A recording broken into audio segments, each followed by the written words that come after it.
जय श्री राम भक्तों स्वागत है आपका हमारा चैनल देववाणी में। भक्तों, आपको हमारी कथाएं कैसी लगती हैं हमें कमेंट करके ज़रूर बताएं और हमारे चैनल को अधिक से अधिक सब्सक्राइब करें। तो चलिए शुरू करते हैं आज की कथा। जय श्री राम दोस्तों, कथा बहुत ही सुंदर है। आज की कथा है मौत टली कैसे और दो बुढ़िया। आइए कथा श्रवण करें। बहुत समय पहले की बात है। राजा विक्रम रोज आधी रात में भेष बदलकर अपनी प्रजा का दुख सुख जानने के लिए निकल जाया करते थे। वे अपनी प्रजा को हमेशा सुखी देखना चाहते थे। एक रात वे घूमते घूमते गरीबों की बस्ती में जा पहुँचे। अचानक उन्हें किसी स्त्री के रोने की आवाज़ सुनाई दी। उन्होंने सोचा, जरूर कोई बहुत दुखी है जो इस अंधियारी रात में रो रही है। वे झट से उसी तरफ मुड़ गए। थोड़ा आगे बढ़ने पर उन्हें एक झोपड़ी दिखाई दी। पास जाने पर उन्होंने देखा कि एक झोपड़ी में दो बूढ़ी औरतें माथे पर हाथ रखे रो रही हैं। राजा ने भीतर जाकर उनसे पूछा, माता जी, तुम्हें ऐसा कौन सा दुख है कि इस तरह आधी रात में रो रही हो? एक बूढ़ी औरत ने सिर उठाकर कहा, बेटा, हमें कोई दुख नहीं। यहाँ तो विक्रम सरीखा राजा का राज है। इस राज में भला कौन दुखी हो सकता है? राजा बूढ़ी औरत की बात सुन अचरज में पड़ गए। उन्होंने पूछा, तो फिर तुम दोनों रो क्यों रही हो? इस पर औरत बोली, बेटा, हम रोए नहीं तो और क्या करें? हमारा ऐसा प्रजापालक राजा विक्रम आज मर जाएगा, तब तो हम अनाथ हो जाएंगे। इतना कहने के बाद दोनों फिर रोने लगीं। राजा गरीब से गरीब प्रजा का अपने प्रति ऐसा प्रेम देखकर गदगद हो उठे।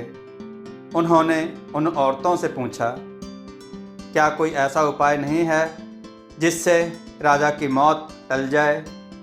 औरत बोली, बेटा, विधना माता ने जो माथे पर लिख दिया है वह भला कभी मिटता है? मगर देखो, राजा अगर इन चार बातों पर अमल करे तो शायद बच जाए। भेष बदले हुए राजा ने पूछा, वे चार बातें कौन सी हैं माता जी? बूढ़ी औरत बोली, सुन बेटा, चार बातें ये हैं। नमकीन भोजन नहीं, रात में सोना नहीं, नाते रिश्तेदार दूर, बैरी का आदर सत्कार। राजा को इन्हीं बातों पर अमल करते हुए रहना है। समझ गए ना बेटा? राजा ने कहा, हाँ माता जी, मैं अच्छी तरह समझ गया। इतना कहने के बाद उन्होंने दोनों बूढ़ी औरतों को धीरज बधाया और राजमहल में लौट गए।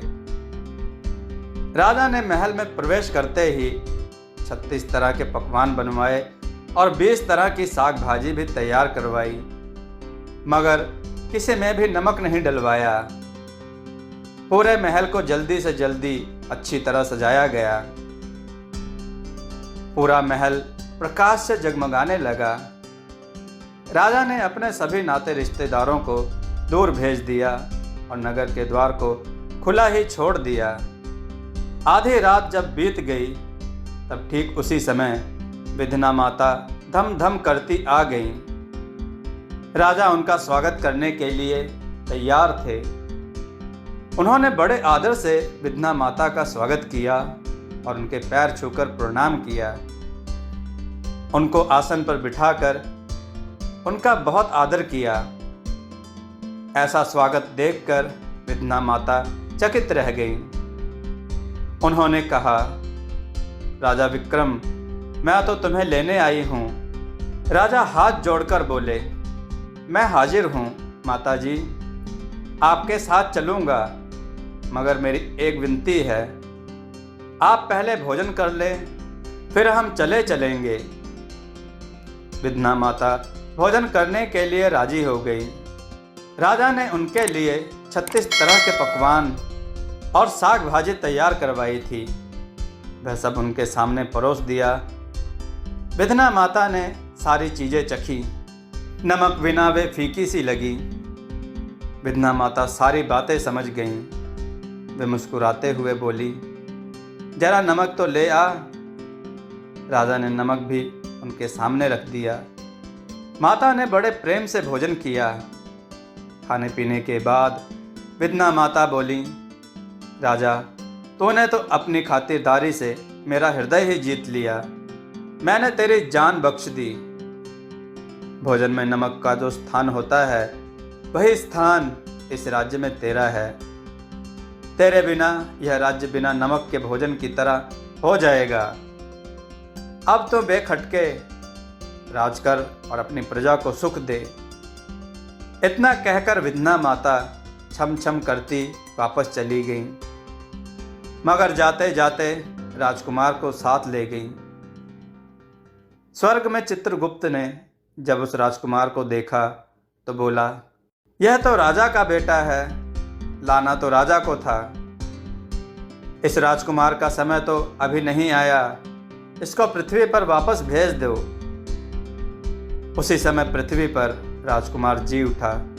उसने सबको स्वर्ग का हाल बता दिया।